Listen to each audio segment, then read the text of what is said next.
Students, अगला topic है हमारा वैद्युत द्विध्रुव के कारण वैद्युत क्षेत्र की तीव्रता। तो सबसे पहली हेडिंग है यहाँ पर वैद्युत द्विध्रुव के कारण अक्षीय स्थिति में, वैद्युत द्विध्रुव के कारण अक्षीय स्थिति में वैद्युत क्षेत्र की तीव्रता। तो किसके कारण? वैद्युत द्विध्रुव के कारण। तो सबसे पहले हम लोग यहाँ पर वैद्युत द्विध्रुव बना लेंगे, जैसे कि पिछले वाले वीडियो में बनाया था।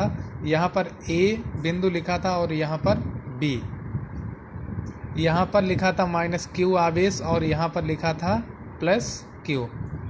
यहाँ पर लिखा था मध्य बिंदु O, A से O तक की डिस्टेंस थी स्मॉल l और O से B तक की डिस्टेंस स्मॉल b, और ये वैद्युत द्विध्रुव आघूर्ण के परावैद्युतांक वाले माध्यम में रखा गया है। टोटल A से B तक की डिस्टेंस थी 2l।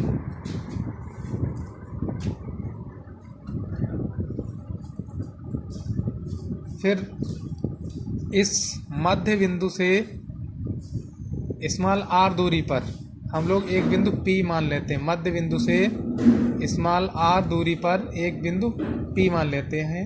इस बिंदु P पर हमें वैद्युत क्षेत्र की तीव्रता ज्ञात करनी है। इस द्विध्रुव के कारण इस बिंदु P पर वैद्युत क्षेत्र की तीव्रता ज्ञात करनी है। तो इस बिंदु पर वैद्युत क्षेत्र की तीव्रता हो जाएगी EA + EB = E। मतलब परिणामी तीव्रता हमें फाइंड करनी है और ये हो जाएगी EA + EB = E।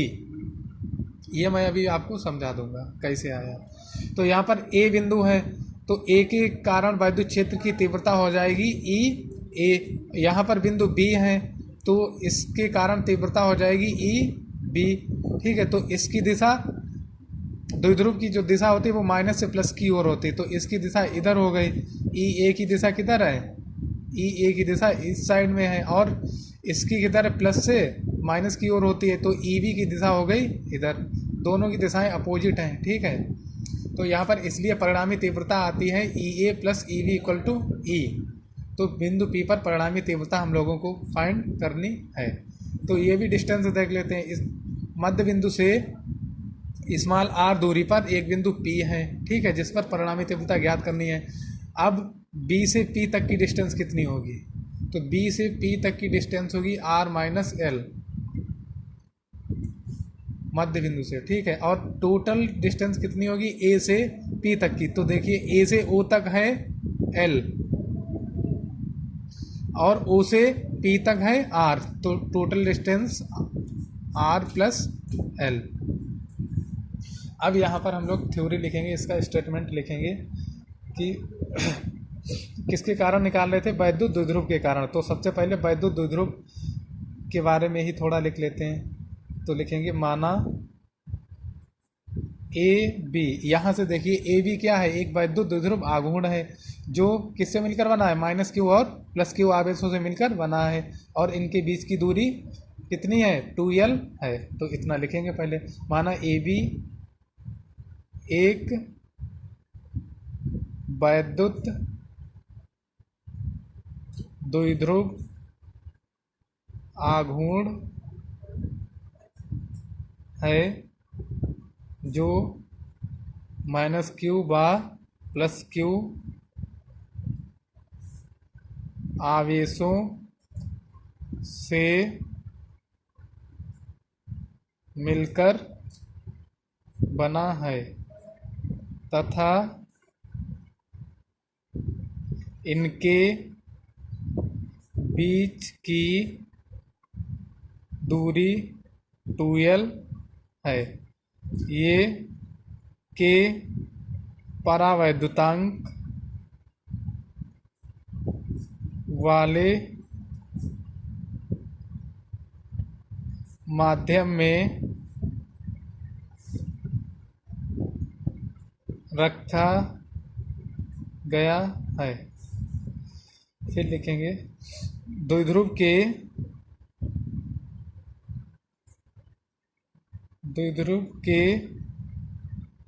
मध्य बिंदु से मध्य बिंदु से स्मॉल आर दूरी पर क्या है, स्मॉल आर दूरी पर एक बिंदु P है। तो लिखेंगे एक बिंदु P है। इस P पर क्या निकालना है, परिणामी तीव्रता। तो लिख देंगे बिंदु P पर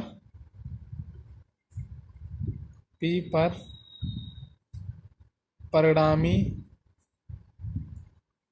तीव्रता ज्ञात करनी है। तो बिंदु P पर परिणामी तीव्रता ज्ञात करने के लिए हम लोगों ने एक फार्मूला पढ़ा था पीछे, एक बिंदु आवेश के कारण। जब एक बिंदु आवेश होता है तो उसके कारण वैद्युत क्षेत्र की तीव्रता का सूत्र यह पढ़ा था। अगर इसका परावैद्युतांक K होगा, मतलब परावैद्युतांक माध्यम में रखा है तो K लगा देते हैं यहाँ पर। तो ये होता है एक बिंदु आवेश के कारण वैद्युत क्षेत्र की तीव्रता का सूत्र। तो यहाँ से हम लोग पहले -Q के कारण निकालेंगे P पर, फिर +Q के कारण बिंदु P पर परिणामी तीव्रता निकालेंगे। तो लिखेंगे -Q के कारण बिंदु P पर तीव्रता। तो -Q के कारण कितनी है यहाँ से, EA। तो EA इक्वल टू हो जाएगा 1/4πε0। एक बिंदु आवेश के कारण तीव्रता का सूत्र क्या होता है, ये लिखा है यहाँ पर, Q/r²। ठीक है। तो यहाँ पर इसकी डिस्टेंस देख लेते हैं हम लोग कितनी है, A से P तक की डिस्टेंस कितनी है, A से P तक की डिस्टेंस है r+l। तो यहाँ पर लिख दिया जाएगा r+l का स्क्वायर, इक्वेशन फर्स्ट। अब देखेंगे +Q के कारण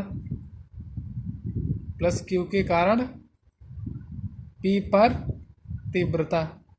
तो +Q के कारण कितनी थी तीव्रता, यहाँ से देखिए EB। तो EB इक्वल टू कितना हो जाएगा, 1/4πε0 Q/, डिस्टेंस होती है r²। तो यहाँ से B से P तक की या +Q से P तक की डिस्टेंस कितनी है, r-l। तो लिख देंगे r-l का होल स्क्वायर, इक्वेशन सेकेंड। अब बिंदु P पर परिणामी तीव्रता हम लोगों को फाइंड करनी है। तो परिणामी तीव्रता क्या होती है, EA + EB होती है। ठीक है, मतलब इनका योग, इन दोनों तीव्रताओं का योग होता है परिणामी तीव्रता। तो लिखेंगे P पर परिणामी तीव्रता कितनी हो जाएगी, E equal to EA + EB। अब देख लीजिए यहाँ पर EA की दिशा किधर है, माइनस से प्लस की ओर, और EB की प्लस से माइनस की ओर। तो दोनों की दिशाएं अपोजिट हैं, तो अपोजिट होने के कारण यहाँ पर माइनस आ जाएगा। ठीक है, यहाँ पर इस बार माइनस लिखा जाएगा, या फिर यहाँ से कर लीजिए -Q के कारण जो तीव्रता है तो वो माइनस यहाँ पर लगा दीजिए। ये +Q के कारण था तो यहाँ पर प्लस लगा दिया गया।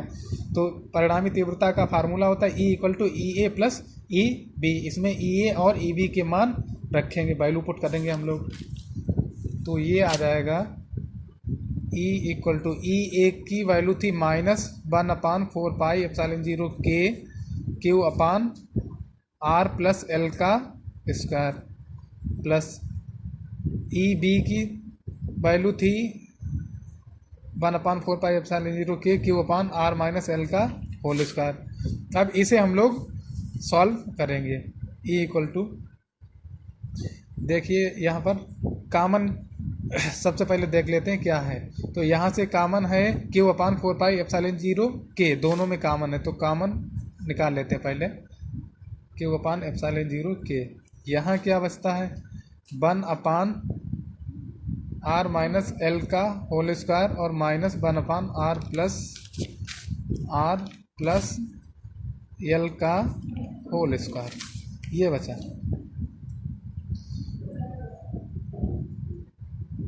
तो इसे अब इस कैलकुलेट करेंगे इस वाली वैल्यू को। तो Q/4πε0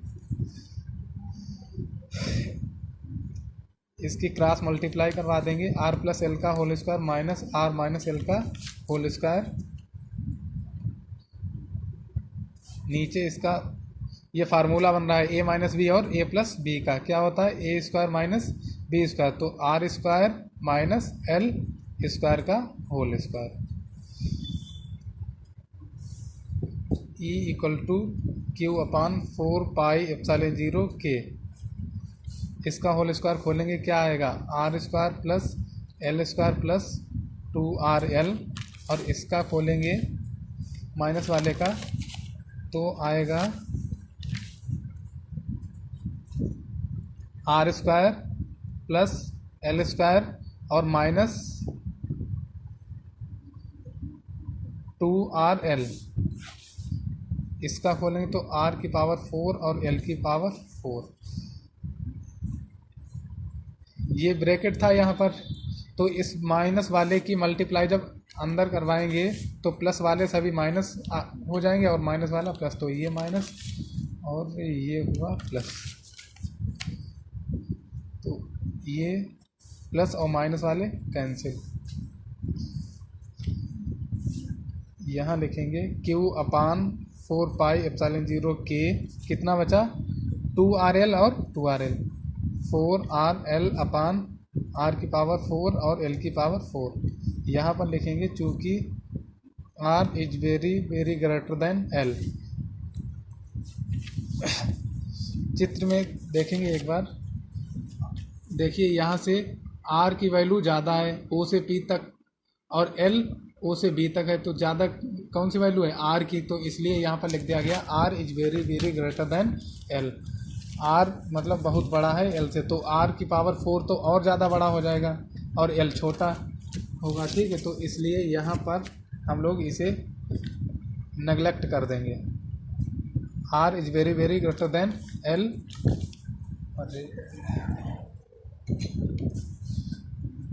is very very greater than r is very very greater than l, then तब l इक्वल टू 0 रखने पर 0 रख देंगे तो कितना आ जाएगा, e equal to q upon 4πε0 के, जो ये लिखा है 4RL, इसको हमने लिख लिया 2L और इंटू 2R लिख सकते हैं या नहीं, r की पावर 4 बचा केवल, ठीक है, तो r से एक पावर कैंसिल हो जाएगी, यहाँ बचा 3 और इसे लिख लिया हमने 2L इंटू 2R, मल्टीप्लाई करेंगे 4RL ही आएगा, ठीक है। तो यहाँ से हम लोगों ने एक वैद्युत द्विध्रुव आघूर्ण का फार्मूला पढ़ा था Q इंटू 2L, तो ये बन रहा है Q इंटू 2L, ये स्टेप, तो यहाँ पर हम लोग लिख सकते हैं कितना P, तो पहले लिखेंगे 1/4πε0 के और Q इंटू 2L हो जाता है P और 2, नीचे RQ, इसका मात्रक होता है न्यूटन प्रति कूलम। तो ये आ गया हमारा अच्छी स्थिति में वैद्युत क्षेत्र की तीव्रता का व्यंजक। तो यहाँ लिख देंगे वेयर P इक्वल टू क्या है, इलेक्ट्रिक डाइपोल मोमेंट वैद्युत द्विध्रुव आघूर्ण, वैद्युत द्विध्रुव आघूर्ण। R क्या है, मध्य बिंदु से P तक की दूरी, मध्य बिंदु से P तक की दूरी। K क्या है, कांस्टेंट। E क्या है, वैद्युत क्षेत्र की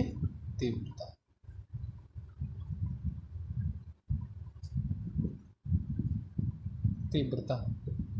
तो ये रहा हमारा व्यंजक अच्छी स्थिति में वैद्युत क्षेत्र की तीव्रता का।